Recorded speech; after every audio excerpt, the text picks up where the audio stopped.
नमस्कार बंधू आणि भगिनींनो, मी प्रकाश पाटील आज खास तुमच्यासाठी आणखी एक व्हिडिओ घेऊन आलेलो आहे। मुख्यमंत्री लाडकी बहीण योजना याच्यामध्ये कोण पात्र आहे आणि कोण अपात्र आहे याची संपूर्ण माहिती या व्हिडिओमध्ये मी तुम्हाला देणार आहे। आदित्य तटकरे यांनी लाईव्हमध्ये सर्व सांगितलेलं आहे, काय सांगितलेलं आहे, याच्यामध्ये कोणाचे कागदपत्र छाननी होणार आहेत याची सविस्तर माहिती माझ्या MP मराठी टेक्निकल कॉर्नर या चॅनलवरती तुम्हाला भेटून जाणार आहे। तर या चॅनलवरती पहिल्यांदा आला असेल तर चॅनलला सबस्क्राइब करायला विसरू नका आणि बेल आयकॉनला ऑलवरती सेट करा, जेणेकरून माझे नवीन व्हिडिओ येतील ते सर्वात प्रथम तुम्हाला भेटून जातील। चला मग आपण व्हिडिओला चालू करू। जय भवानी जय शिवराय। व्हिडिओ आपण आता चालू करू। आदितीजी, तुमचा माझा सगळ्यात पहिला प्रश्न आहे, म्हणजे माझ्या सगळ्या भगिनींना पण पडलाय, राज्यातल्या सगळ्या महिलांना पण पडलाय, तो 1500 ते 2100 रुपये कधी होणार आहेत? मला असं वाटतं की रेपिटेटेडली हा प्रश्न फार वेळा मीडियाच्या माध्यमातून सुद्धा विचारला गेला आणि ज्याचा उल्लेख आता विचारण्याचं कारण आहे अर्थसंकल्प आता आहे। अर्थसंकल्पाचा अधिवेशनाचा खरं तर आता शेवटचे 2 दिवस आहेत आणि साधारणपणे अर्थसंकल्प सादर केल्यापासून राज्याचे मुख्यमंत्री फडणवीस साहेब असतील, उपमुख्यमंत्री अजितदादा असतील, शिंदे साहेब असतील, मंत्री म्हणून विभागाचे मी असेल, आम्ही सगळ्यांनीच या गोष्टीचा उल्लेख केला की आमच्या वचननाम्यामध्ये किंवा जाहीरनाम्यामध्ये आम्ही 2100चं निश्चितपणाने त्या ठिकाणी वचन हे दिलेलं आहे। आणि मुळात पहिली गोष्ट म्हणजे ही योजना यशस्वीरित्या राबवणं हे प्रथम तर प्राधान्य विभाग किंवा सरकार म्हणून आम्ही ठेवलं आणि त्या संदर्भातला एखादी योजना ज्या वेळेला आपण आणत असतो त्यावेळेला त्याच्या अवतीभोवतीच्या अनेक गोष्टींचा आपण विचार करून ती आणत असतो आणि कुठलीही योजना आणत असताना ती काही आपल्याला साधारणपणे 2-5 महिन्यासाठी नाही तर वर्षानुवर्ष ती योजना राबवायची या दृष्टिकोनातून ती आणली जात असते। त्यामुळे त्या संदर्भातला जो योग्य तो निर्णय आहे तो शासन निश्चितपणाने घेईल, सरकार घेईल। त्याच्या संदर्भातलं ज्या वेळेला नियोजन आणि प्रस्ताव हा सरकारकडून मागवण्यात येईल त्यावेळेला विभाग म्हणून आम्ही तो समोर ठेवू। सर्वप्रथम प्राधान्य आमचं हे आहे खरं तर की ती योजना यशस्वीरित्या राबवणं। ज्या 2.5 कोटी महिलांपर्यंत आम्ही पोहोचलोय त्या महिलांपर्यंत ही योजना अधिक सक्षमपणे म्हणजे फायनान्शियल लिटरसी त्यांच्यामध्ये आणणं, ह्या सगळ्या गोष्टी एकत्रितपणे आम्ही राबवतोय आणि 2100 हा त्याच्यातला एक भाग आहे।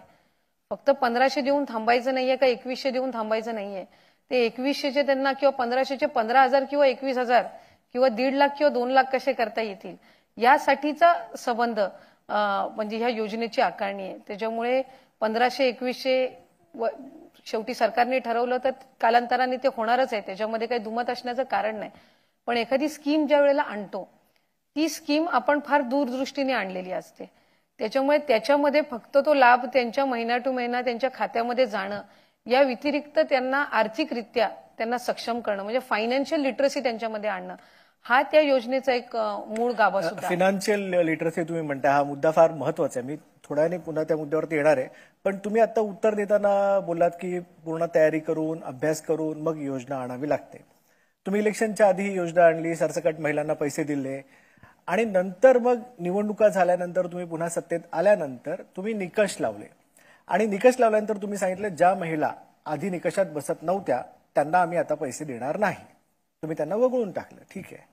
पण मुद्दा हा इथे उपस्थित होतो की ज्या महिलांना निकषात बसत नसताना पैसे दिले गेले ते परत घेतले जाणार आहेत का? कारण त्याच्यावरती उद्धव ठाकरे गटाचा आरोप आहे की हे कॅश फॉर वोट आहे। आणि सगळ्यात महत्वाचा मुद्दा मला हा विचारायचा आहे तुम्हाला की अशा प्रकारे टॅक्सपेयरचा पैसा निकषात न बसणाऱ्या माणसांना सरकार देऊ शकतं का? त्यांच्याकडे तसे अधिकार आहेत का? मी तुम्हाला एक साधा आकडा सांगते। 9 ऑक्टोबरला आम्ही शेवटचं डीबीटी आचारसंहितेच्या आधी केलं होतं, त्यावेळेसच्या लाभार्थ्यांची संख्या होती 2,33,00,000। आम्ही फेब्रुवारी महिन्यामध्ये जो लाभ वितरित केला त्या लाभार्थ्यांची संख्या 2,47,00,000 2,47,00,000 आणि ऑक्टोबरमध्ये आम्ही ज्यावेळेला शेवटचं डीबीटी केलं त्यावेळेला संख्या होती 2,33,00,000। म्हणजे हा जो आरोप मुळात केला जातो की निवडणुकीच्या आधी ज्यांना दिलं त्यांना तुम्ही निवडणुकीनंतर वगळलं, मग संख्या तर आमची वाढलेली आहे लाभार्थ्यांची। त्याच्यामुळे हा फक्त एक ताई थोडं थांबवतो, मुद्दा वगळण्याचा नाहीये, तुम्ही नवीन महिलांना योजना देताय, आनंद आहे मला त्यांचा, पण ज्यांना वगळलं गेलं आणि ज्या निकषात बसल्या नाहीत आणि ज्यांच्यापर्यंत हप्ते पोहोचले त्या पैशाचं काय? आपल्याला याच्या संदर्भातच फार गैरसमज आहेत आणि प्रत्येकाला वाटत असतं की आपण ते योग्य पद्धतीनं मांडतोय। आमच्याकडे सप्टेंबर महिन्यामध्ये शेवटचं रजिस्ट्रेशन झालं होतं, कारण आपण GR मध्ये शासन निर्णयामध्येच निर्गमित केलं होतं की 28 जूनला योजना घोषित झाली, जुलै, ऑगस्ट, सप्टेंबर 3 महिने रजिस्ट्रेशन चालू राहणार. ज्या वेळेला सप्टेंबर महिन्यामध्ये जसं रजिस्ट्रेशन होत गेलं त्यावेळेला टोटल रजिस्ट्रेशन होतं 2,63,00,000. हे कधी होतं? सप्टेंबर महिन्यामध्ये ज्या वेळेला रजिस्ट्रेशन संपलं, ऑक्टोबरमध्ये आचारसंहिता लागण्याच्या आधी हे रजिस्ट्रेशन होतं. स्क्रुटिनीची प्रोसिजर ही जुलै महिन्यापासूनच सुरू झाली होती. जुलै महिन्यामध्ये साधारणपणे आम्हाला 1,15,00,000 का 1,20,00,000 रजिस्ट्रेशन झालं होतं. त्याच्यातनं आम्ही ऑगस्ट महिन्यामध्ये लाभाचं वितरण केलं पहिलं रक्षाबंधनच्या आधी, ते 1,07,00,000 होतं. त्याच्यानंतर सप्टेंबर महिन्यामध्ये आम्ही काही हे केलं ते होतं 1,52,00,000 आणि ऑक्टोबर महिन्यामध्ये जे शेवटचं डीबीटी केलं होतं 2,33,00,000. बरोबर. आणि त्याच्यानंतर आचारसंहिता लागली आणि सप्टेंबरमध्ये रजिस्ट्रेशनची मुदत संपलेली होती. स्क्रुटिनी ही प्रोसिजर त्यावेळेसपासूनच सुरू होती. आत्ताही मी आपल्यालाही विचारेन की आम्ही शासन निर्णय जो निर्गमित केलेला आहे शेवटचा, निवडणुकीच्या आधीच निर्गमित केलेला आहे, त्याच्यानंतर एकही निकष जे ओरिजिनल शासन निर्णयामध्ये आहेत शेवटच्या, त्याच्यातला एकही निकष हा बदलण्यात आलेला नाहीये. जर निकष बदलण्यात आला असता तर ही संख्या किती प्रमाणामध्ये गेली? इथेच मेघ हे, जर निकषात बसत नव्हती तर पैसे का दिले मग? पण मुळात ही गैरसमजच आहे की त्यांचे पैसे काढून घेतलेले आहेत. आताही एकाही महिलेचे पैसे होतं की ज्या महिला निकषात बसत नाहीयेत. आपण एक गोष्ट लक्षात घ्या, आम्हीही ज्या वेळेला स्टेटमेंट देतो माध्यमांसमोर त्यावेळेला आम्ही काय स्टेटमेंट दिली होती? Complaint based scrutiny. म्हणजे एखाद्या जिल्ह्यामधून जर तक्रार आली की एखाद्या अर्जदाराने किंवा एखाद्या लाभार्थींनी एका आधार कार्डवर 10 अकाउंटची नावं टाकून जर त्यांनी लाभाचं हे केलं असेल तर त्याची स्क्रुटिनी, आणि ही निवडणुकीनंतर नाही केलेली आहे. ऑगस्ट महिन्यामध्ये पण अशा केसेस झालेल्या आहेत, आपल्याही पोर्टल किंवा न्यूज चॅनल्सवर त्याच्या आलेल्या आहेत. माझा पुढचा प्रश्न आहे की अशा केसेस आल्यात तर त्यांचे पैसे परत घेतलेत का मग? पण त्यांना मुळातच डीबीटी करतानाच दिले गेलेले नव्हते. ह्या ज्या केसेस आहेत ह्या दर 2-3 महिन्यांनी न्यूज चॅनल्सवर दाखवण्यात येतात. सो मग तुमचा असा दावा आहे का की कुठल्याही महिलेला जी निकषात बसत नाही तिला पैसेच दिले गेले नाहीये? कुठलीही महिला जी निकषात बसत नाही तिला पैसेच दिले गेले नाही? आता या संदर्भामध्ये म्हणजे जसा मी म्हटलं की अनेक मिसकन्सेप्शन्स तयार करण्यात आले. ही स्कीम आहे साधारणपणे 5 किंवा 6 महिन्याची. तसं बघायला गेलं तर तुमच्या इतर ज्या योजना आहेत, संजय गांधी निराधार योजना असेल, नमो शेतकरी योजना असेल, इतर ज्या योजना असतील त्या तुलनेमध्ये आज मुख्यमंत्री माझी लाडकी बहीण ही स्कीम आहे साधारणपणे जुलै महिन्यामध्ये त्याचा हे आपण सुरुवात केलं, म्हणजे ते 6 महिने आणि आत्ताचे 3 म्हणजे 1 वर्षाचा कालावधी पण अजून स्कीमला झालेला नाहीये. प्रत्येक स्कीम ज्या वेळेला आणली जात असते त्यावेळेला तिच्यामध्ये वेगवेगळ्या सुधारणा या होत असतात. कुठली बघा, म्हणजे संजय गांधी निराधार योजनाही म्हणा, वर्षातून एकदा त्याची स्क्रुटिनी होत असते. त्याचं कारण काय की जे लाभार्थी तुमचे असतात, म्हणजे आज समजा लाडकी बहीणचे लाभार्थी आहेत, याच्यासाठी आपण एज ग्रुप काय ठेवलेला आहे? 21 ते 65. बरोबर आहे. तर दर महिन्याला काही लाभार्थी अशा आहेत ना ज्या 65च्या वयाच्या पुढे जात असतात, त्या ऑटोमॅटिकली योजनेच्या बाहेर पडणार. काही अशा आहेत की त्याच्यामध्ये निकष काय की ती महिला राज्यातली असली पाहिजे, राज्याची नागरिक असली पाहिजे. अशा अनेक महिला आहेत की त्या लग्न होऊन दुसऱ्या राज्यामध्ये जातात, तो बाय डिफॉल्ट त्या स्कीम मधनं बाहेर जाणार आहेत. हे शासनाने काढण्याचा विषय नाही आहे, ही प्रोसिजर बाय डिफॉल्ट होणार आहे. एखादी जर महिला सरकारी नोकरीमध्ये लागली तर ती ह्या योजनेमध्ये पात्र राहणार नाहीये, ही बाय डिफॉल्टच आहे. हे तुम्ही विधानसभेमध्ये सुद्धा सविस्तर उत्तर दिलं आणि मी ते सुद्धा ऐकलंय. पण मुळात मुद्दा तोच उपस्थित राहतो की खरंच मग निकषात न बसणाऱ्या बायकांना पैसे दिले गेले आहेत का? सरकारकडे नेमकी आकडेवारी काय आहे? ते मुळात हा विषय कधी आला? ज्या वेळेला विधानसभेच्या निवडणुकीनंतर, विधानसभेच्या निवडणुकीच्या कालावधीमध्ये विरोधकांनी ज्या वेळेला आरोप केले की एकदा विधानसभेची निवडणूक झाली की ही योजना बंद पडणार, हा नरेटिव्ह पहिला मुळात सेट करण्यात आला. ज्या वेळेला डिसेंबर महिन्याचा आम्ही लाभ वितरित केला त्यावेळेला 2,45,00,000 महिलांना तो वितरित केला, म्हणजे तरी तो ऑक्टोबरच्या आकड्यापेक्षा जास्ती होता. याचा अर्थ असा की त्यांना त्यावेळेला लक्षात आलं की स्कीम आता काही बंद होत नाही. मग स्कीम बंद होत नाही म्हटल्यावर वेगवेगळ्या पद्धतीचे त्यांनी आरोप केला की हा कॅश फॉर वोट आहे, तुम्ही पैसे देऊन मतं विकत घेतली. पण कुणाचे पैसे परत घेतलेलेच नाहीयेत तर हा विषय येतो. नाही, त्यांचा पुढचा आरोप असा आहे की हा कॅश फॉर वोट आहे. त्यांच्या जाहीरनाम्यामध्ये तर त्यांनी सांगितलंय की आम्ही 3,000ची स्कीम आम्ही जाहीर केली असती जर आम्ही सत्तेत आल्यानंतर ना. पण बेसिकली नाही आले हा भाग वेगळा झाला. करताना दुसरे करतात तर ते चुकीचं, आपण करतात ते बरोबर, असं कसं असू शकतं? कारण एका बाजूला आपण म्हणतो की 1,500ची आपण स्कीम आणली आणि मग 1,500ची स्कीम ही राज्याला कुठंतरी आर्थिक व्यवस्थेला खपाट्याला नेणारी आहे. मग तुम्ही 3,000ची स्कीम कुठल्या कॅल्क्युलेशनने ठेवली होती? आज आम्ही म्हणतोय की आम्ही 2,100 देणार, पण ते करत असताना आम्ही सगळ्या कॅल्क्युलेटिव्ह हे करून आम्ही ती आणणार 100%. 5 वर्षाचा आमचा जाहीरनामा आहे आणि महायुतीचं सरकार ते करणार. मूळ गोष्ट ही आहे की आजपर्यंत अशा पद्धतीची स्कीम ही कुठल्याही सरकारने महिलांसाठी आणलेली नव्हती. ती महाराष्ट्र राज्यातून मध्यप्रदेशने आपण आणली. आणली. मध्यप्रदेशने मी महाराष्ट्राचं आणली. म्हणते. मी महाराष्ट्रात आपण महाराष्ट्राच्या सरकारबद्दल अच्छा, ओके. विचारतो म्हणून मी महाराष्ट्रातलं म्हणते. आणि ही यशस्वीरित्या आम्ही ती इम्प्लिमेंट करतोय, ती राबवतोय. आज तुम्ही मध्य प्रदेश पण बघितलं, त्यांचे लाभार्थी आहेत साधारणपणे 1,20,00,000. आज महाराष्ट्राचे लाभार्थी तुम्ही बघितले तर फक्त रजिस्ट्रेशन हे 2.5 कोटीपेक्षा जास्ती झालेलं होतं. त्याच्यामुळे त्यांची ही योजना यशस्वीरित्या चालू आहे. अनेक राज्यांनी त्या योजना आणलेल्या आहेत, वेगवेगळ्या स्वरूपात आणलेल्या आहेत. साधारणपणे आज आपल्या इथेही चाललेली आहे. आणि मूळ त्याच्यातलं मी म्हटल्याप्रमाणे की वेगवेगळ्या स्कीम्स येतात. आज संजय गांधी निराधार योजना ही ज्या वेळेला आणली गेली त्यावेळेला निराधार ज्या महिला आहेत, विधवा ज्या महिला आहेत, परित्यक्त्या आहेत, त्यांना आधार देण्यासाठी ती योजना आणली आणि ती आजपर्यंत सक्सेसफुली सुरू आहे.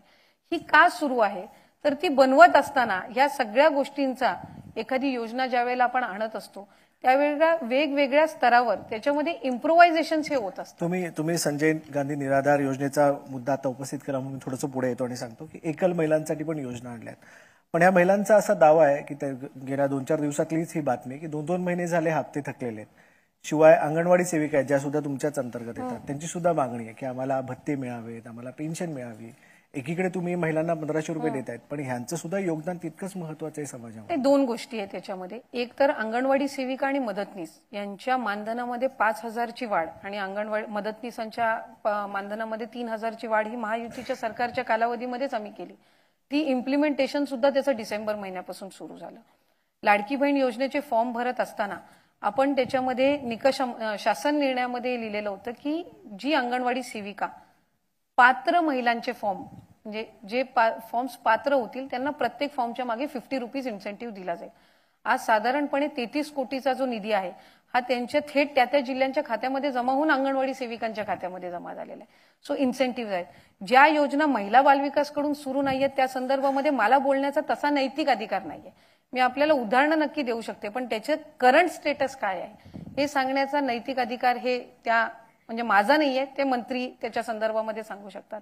माझा प्रयत्न आपल्या समोर ठेवण्याचा हाच होता की या वेलफेअर स्कीम्स ज्या वेळेला आपण आणतो त्यावेळेला या संदर्भातला एक लॉंग टर्म विचार केला जात असतो. एका बाजूला लाभ देणं हा त्याच्यातला एक भाग असतो, पण त्या लाभाचं पुढे त्यांनी आणखीन रूपांतर चांगल्या गोष्टींमध्ये करावं. त्यासाठी म्हणून आम्ही या गोष्टी म्हणजे त्या गोष्टीकडे आम्ही साधारणपणे जास्त लक्ष केंद्रित देतो. सुरुवातीच्या 2-3 महिन्याच्या कालावधीमध्ये आमचा वेळ हा ती स्कीम त्याची व्याप्ती इतकी मोठी होती की इम्प्लिमेंटेशनवर गेला.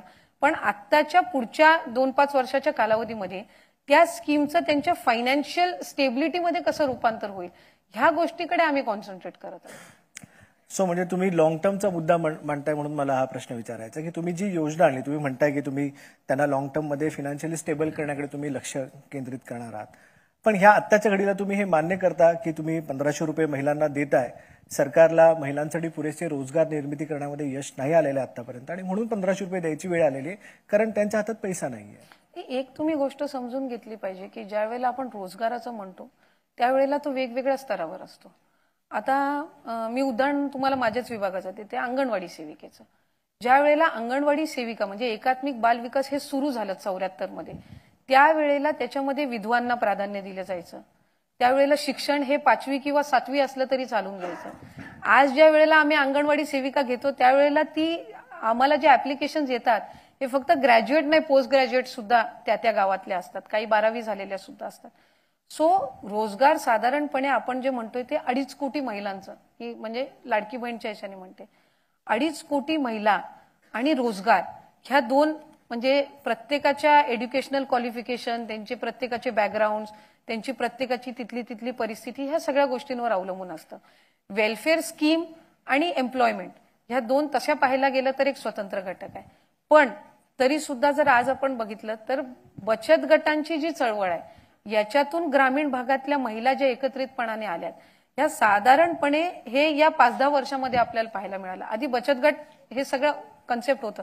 आज जर तुम्ही बघितलं तर ग्रामीण भागामध्ये प्रत्येक गावामध्ये किमान 7 ते 8 बचत गट तुम्हाला झालेले पाहायला. पण त्यातले ऍक्टिव्ह किती आहेत हा बेसिक प्रश्न. बऱ्याचपैकी साधारणपणे जे आहेत, मी तुम्हाला माझ्या गावातले उदाहरण देऊ शकतो की आमच्या गावात 6-7 बचत गट आहेत पण मला त्यातलं कुठलंही तीच गोष्ट जी मी आपल्याला म्हणते की एखादी महिला ज्या वेळेला एखाद्या बचत गटामध्ये येत असते, एक मी म्हणत नाही की शासनाची प्रत्येक मदत काही त्यांना 100% पूरक ठरणार आहे. हा एक फक्त प्रोत्साहन महत्वाचं आहे. एक प्रोत्साहन महत्वाचं असतं किंवा पहिलं पाऊल महत्वाचं असतं. मी तुम्हाला एक नागपूरचं उदाहरण देईन. 3,000 महिला आहेत. 3,000 महिलांनी मिळून लाडकी बहीण स्कीम आल्यानंतर पतसंस्था स्थापन केली. आज त्याचं भांडवल जवळपास 30 लाख आहे. आणि त्या आता कर्ज देत आहेत वेगवेगळ्या छोट्या मोठ्या व्यवसायांना की स्टॉल हे करण्यासाठी. आज त्यांचं स्वतःचं ऑफिस त्यांनी 5 महिन्यांनी घेतलेलं आहे. सो ह्या स्कीम्स ज्या आहेत, या मी जे म्हटलं फायनान्शियली लिटरेट करणं, की महिलांना 1,500 खात्यात आल्यानंतर त्याचं सेव्हिंग त्यांनी कशा पद्धतीनं करावं किंवा ते कशा पद्धतीने इन्व्हेस्ट करावे की जेणेकरून त्यांच्या महिन्याला त्याचे 15,000 का 20,000 होतील. So this is what I was talking you are absolutely right. पण मला एक पुढचा प्रश्न हा विचारायचा आहे की तुम्ही फायनान्शियली लिटरेट करण्याचा मुद्दा मांडता, पण माझं हे स्वतःचं मत आहे आणि अनुभव आहे की भारतीय महिला बजेट सांभाळण्यामध्ये जेवढ्या माहीर आहेत किंवा जेवढ्या एक्सपर्ट आहेत, मला नाही वाटत जगातल्या कुठल्या महिला तेवढ्या एक्सपर्ट असतील